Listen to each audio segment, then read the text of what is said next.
Olá, criptomaníacos! Hoje o vídeo é para você que teve uma infância difícil, que ouviu seus pais dizerem que você não seria nada na vida, que você não daria certo. Os tempos mudaram, hein? Parece que o jogo virou. Ligue hoje para sua mãe, para o seu pai e diga o seguinte: mãe, eu venci na vida. Hoje eu tenho mais bitcoins do que o governo alemão. Mas como assim, Guilherme? Eu só tenho R$100 em Bitcoin. Não importa, você continua tendo mais Bitcoin do que o governo alemão. Comemore. E por favor, não seja como a minha voz que está ausente e deixe o botão de like, esteja presente no vídeo da Criptomaníacos e também, claro, conto com a sua inscrição, caso você ainda não seja inscrito. Tem um botãozinho desgraçado que aparece aqui embaixo, aperta aí que vai tudo funcionar.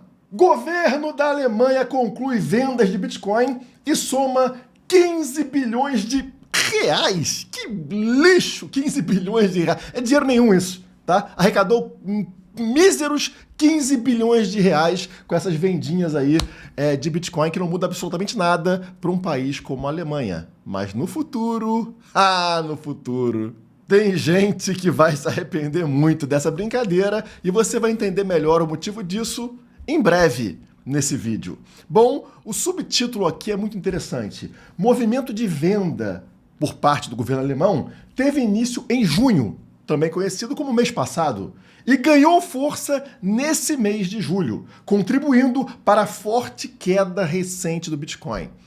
Será que foi forte mesmo essa queda do Bitcoin? Você está imaginando o tamanho do impacto que aconteceu? Nós estamos falando o seguinte, pessoal. Nós estamos falando de um país que tinha 50 mil Bitcoins. 50 mil moedas, onde cada uma valia ali seus 65 mil dólares. Eles tinham 50 mil. E vocês percebem que eles começaram a vender aqui em meados de junho, tá? Devagarzinho, devagarzinho. Chegou agora em julho, né? Últimas semanas, olha só o nível de venda. Estão vendo essa linha preta desabando? Isso mostra o quê? Aceleração da venda de bitcoins por parte do governo alemão. É uma quantidade imensa de bitcoins entrando nas corretoras no mesmo momento. Imagine o impacto que isso deveria ter tido no preço do Bitcoin. Deveria ter sido uma queda absurda. Deveria jogar o Bitcoin lá embaixo. E, na verdade, não mudou muita coisa. Basta olharmos para o gráfico diário do Bitcoin que está na tela, onde a gente tem a marcação ali deste canal amarelo, onde eu sempre falava para você, o preço bate no fundo deste canal amarelo e volta a subir. O fundo do canal sempre foi 60 mil dólares. Qual é o preço agora, depois de toda a venda do governo alemão derrubando o mercado? 58 mil? No momento 57.600. Esse foi o grande impacto da venda de 50 mil bitcoins do governo alemão? Eu não sei vocês, mas essa notícia me deixa extremamente otimista. Isso que vocês estão vendo na tela é a carteira do governo alemão. Tá aqui, ó, balanço, né, da carteira do governo alemão. Eles tinham 50 mil bitcoins, estão vendo aqui a linha? 50 mil bitcoins e de repente, isso desaba para zero num curtíssimo espaço de tempo. Deveria ter tido um impacto enorme no preço, mas não teve. Significa que agora eles não têm mais Bitcoin para vender. Não existe mais essa enorme pressão vendedora que tentou derrubar o preço do Bitcoin com pouco efeito. O que vocês esperam que aconteça com o preço sem a maior pressão vendedora que tivemos desde junho? Mas vamos além, vamos analisar a atitude do governo alemão. Será que é uma atitude inteligente? Como a gente viu ali, o governo alemão arrecadou uma mixaria. A gente está falando aí de 2, 3 bilhões de euros, que para um país não representa absolutamente nada. Ainda mais um país que tem a opção de imprimir moeda, né? O próprio euro que ele ganhou, o governo pode imprimir, ou pode brincar com taxa de juros também e influenciar na liquidez de mercado. Então, não tinha nenhuma necessidade de fazer venda de um ativo que eles não conhecem exatamente o futuro. E não é a primeira vez que a gente vê países europeus cometendo esse tipo de erro com ativos escassos. Antes do Bitcoin, qual era o representante máximo da escassez? Era o ouro. O ouro representa a escassez. Você não consegue imprimir ouro, você consegue minerar, mas você precisa de uma prova de trabalho, você precisa realmente minerar o ouro. Isso é muito difícil, não é como imprimir papelzinho, imprimir moeda. E, pessoal, há 25 anos atrás, como vocês estão vendo na matéria do The Telegraph, né, um grande portal de notícias britânico, por que a Grã-Bretanha, por que a Inglaterra ainda está pagando o preço por Gordon Brown, que era lá na época o chanceler britânico, né, vender metade das reservas de ouro da Grã-Bretanha? Isso mesmo. Ele decidiu, né, um parasita decidiu que a Inglaterra deveria se desfazer de metade das suas reservas de ouro. E qual foi o motivo para isso? Vou abrir uma outra matéria aqui internacional, no caso aqui está traduzida do site Daily Mail, também um portal de notícias britânico, né? A decisão de Gordon Brown de vender as reservas de ouro da Grã-Bretanha, quando ele era chanceler, em 1999, há 25 anos atrás, custou ao país 21 bilhões de libras, né? A gente não está falando aqui da shitcoin real, estamos falando de libras, que valem muito mais. Sugere análise. Então ele vendeu aqui, 401 toneladas de ouro, mais da metade da participação do país. Ele fez isso em uma tentativa de diversificar e fortalecer as reservas da Grã-Bretanha. Imagine fortalecer as reservas do seu país trocando um ativo escasso, o ouro, que você não consegue imprimir, por um ativo abundante, papel moeda, né? Você aperta um botão e sai imprimindo a torto e a direito. Essa foi a grande decisão da Grã-Bretanha, que estão se arrependendo até hoje, 25 anos depois.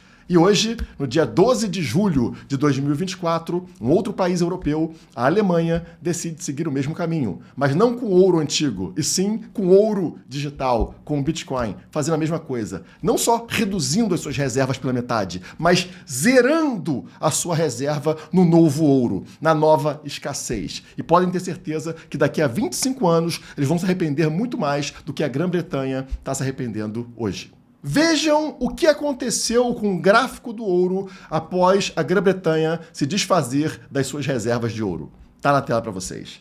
Exatamente neste momento que vocês estão vendo aqui, olha só essa queda gerada pela grande venda por parte da Grã-Bretanha. Estão vendo aqui? Dentro deste quadrado? Olha lá, UK, né? United Kingdom. Grã-Bretanha vende mais da metade do seu ouro entre 99, né, e 2002. Quando custava $275 por onça. Então, estão vendo o preço aqui embaixo, né? Eles derrubaram o mercado, mas na sequência, exatamente na sequência disso, o ouro subiu 600%. Teve uma bull run de 600%. E hoje ele já vale mais de $2.400 por onça. Eles venderam a $250. Hoje, 2.400 por onça.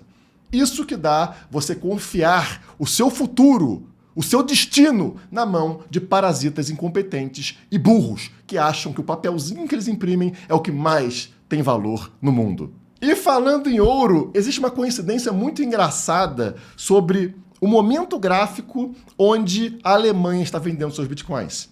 Notem aí na tela uma comparação lado a lado do gráfico diário do Bitcoin com o gráfico semanal do ouro. Vamos lembrar que o ouro tem muito mais tempo, né, de mercado, então a gente tem que afastar um pouco mais o gráfico do ouro. Então é o gráfico diário do Bitcoin na esquerda, com a linha branca tracejada sendo a média de 200 dias, né, o EMA 200, e na direita nós temos o gráfico semanal do ouro, onde a mesma linha branca está aqui, né, o EMA 200 no caso do gráfico semanal do ouro. Vocês percebem que lá em 2022, o ouro ele fez uma queda abaixo do EMA 200, como vocês estão vendo aqui marcado na cor verde. A mesma coisa aconteceu agora com o Bitcoin no gráfico diário. Ele foi para baixo do EMA 200, exatamente com a venda por parte do governo alemão. Mas notem o que acontece lá no gráfico do ouro após esse mergulho para baixo de uma média tão importante. Sim, o ouro disparou absurdamente, saindo dessa região que vocês estão vendo aqui, né, de $1.600 e disparando até os $2.400 na sequência. E agora, será que o mesmo vai acontecer com o Bitcoin? Enfim, estamos vendo várias ligações aqui entre ativos escassos, entre o ouro e entre o Bitcoin. Isso é muito interessante, porque mostra pra gente a importância da escassez. Podem existir volatilidades no curto prazo, mas no longo prazo isso pouco importa. Os fundamentos se mantêm. O lixo vai continuar sendo impresso indefinidamente. Nada pode parar isso, porque não é escasso. Enquanto, do outro lado, não há nada que você possa fazer para aumentar a quantidade de Bitcoin, que é limitada em 21 milhões de unidades e sempre será. No máximo, 0,26% de toda a população mundial pode ter um Bitcoin inteiro. 0,26%. Isso é muito, muito, muito, muito escasso. Muito pouca gente realmente pode ter acesso a um Bitcoin inteiro. Nesse gráfico, vocês têm uma noção do que é isso, né? Nós estamos falando aqui de cada pessoa desse gráfico representa 10 milhões de pessoas, tá? Neste gráfico aqui. Ou seja, nós temos uma população global de 8 bilhões e 100 milhões de pessoas, como vocês estão vendo aqui.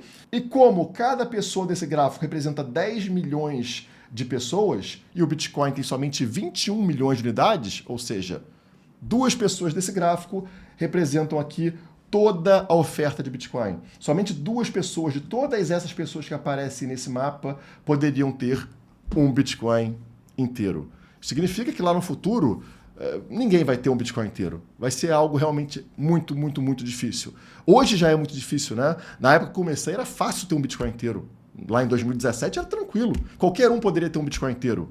Hoje você precisa ter um dinheiro razoável. Eu diria que está muito longe da média dos brasileiros poder realmente comprar um Bitcoin inteiro. É absurdo a gente pensar que estão trocando um ativo escasso como esse que eu acabei de mostrar para vocês, o Bitcoin, por dívida, por papelzinho impresso. Este gráfico aqui mostra a dívida global. Tá? Então, cada país aqui tem uma dívida gigantesca. O maior deles aqui, como você vê, é dos Estados Unidos, com 34% de toda a dívida global. Mas o importante desse gráfico está escrito nas letrinhas aqui, ó, pequenininha. De 2019 para cá, a dívida global subiu em 40%.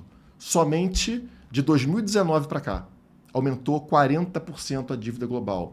Imagine, então, você trocar um ativo que tem somente 21 milhões de unidades e que nunca vai subir por outro que está subindo 40% em 5 anos. E a tragédia disso é que alguém tem que pagar por essa dívida. E você acha que é quem que vai pagar essa dívida? Os políticos? Quem tem o poder e tem a caneta na mão? Ou eles vão dar uma canetada e passar isso para você? É exatamente o que acontece. Eles passam cada vez mais a dívida para você. Pode ser o Taxade, pode ser qualquer outro parasita. Eles vão dar um jeitinho de passar cada vez a conta mais e mais para quem usa a moeda do bandido. Notícias como essa se tornam cada vez mais comuns. Reforma tributária. Imposto sobre compra e venda de imóveis pode chegar a 25%. Você pode perder 1/4 do seu patrimônio somente por vendê-lo. Você vende, é um patrimônio que você demorou a vida inteira para comprar uma casa e o Taxade e o governo vai ficar com 1/4 desse imóvel. Como se fosse um dependente seu, fosse um filho seu. Você está dando uma herança para o governo ao vender um imóvel. Isso é um completo absurdo. E a matéria, olha só o que a matéria fala. Para especialistas, a proposta tem um caráter educativo. Sim, é bem educativo. Não existe propriedade privada que não seja o Bitcoin. O Bitcoin é a única propriedade privada existente atualmente. E trocar Bitcoin por qualquer outra coisa, até mesmo imóveis, vai te fazer perder muito patrimônio. Não faça como a Alemanha. Seja inteligente. Invista no que é escasso e naquilo que você tem controle. Não passe a sua vida, o seu destino, para a mão de incompetentes, para a mão de políticos, para a mão de parasitas que querem justamente te roubar. Porque na primeira crise é justamente isso que eles vão fazer. Passar a conta para você pagar. E talvez essa enorme venda por parte do governo alemão tenha sido justamente na intenção de prejudicar o Bitcoin, para que você, como sempre, olhando para o curto prazo, se assuste. Largue aquilo que é escasso e migre de novo para a moedinha do parasita. Olhar para o euro, olhar para o dólar. E aí você acaba largando aquilo que justamente te protegeria do parasita. Então, não ligue para o curto prazo. O curto prazo não serve de nada. Foque no longo prazo. Quando eu olho um gráfico como esse, o gráfico semanal, que queda é essa que vocês estão falando? É isso que está assustando vocês? Eu não vejo queda nenhuma nesse gráfico. Eu vejo correções ao longo de uma alta. De 2023 para cá, a gente continua no movimento de alta contínuo, sempre acima desta linha verde, desse indicador verde do Super Trend, que sempre serve como base para as quedas e novamente não foi rompido.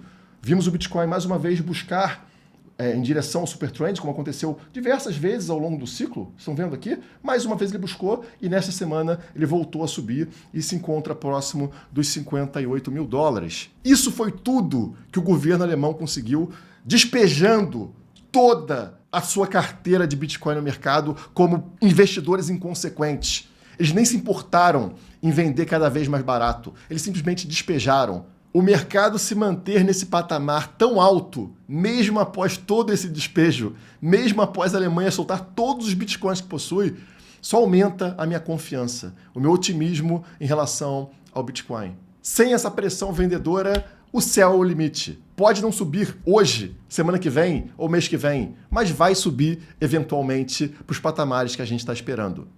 E a partir de hoje, a influência do governo alemão no Bitcoin é zero, como eu espero que seja de todos os outros países, pouco a pouco. E se você está curioso para saber por que eu estou sem voz, estou rouco dessa forma, é que ontem eu estava sofrendo no estádio, torcendo pelo meu Fluminense. Inclusive, fui captado pelas câmeras do Sport TV comprando Bitcoin em plena rede nacional. Por essa você não esperava, né? E você aí achando que investir em criptomoedas que era complicado, hein? É porque você não torce pro Fluminense. Por hoje é só, muito obrigado e até a próxima. Um brinde à Alemanha.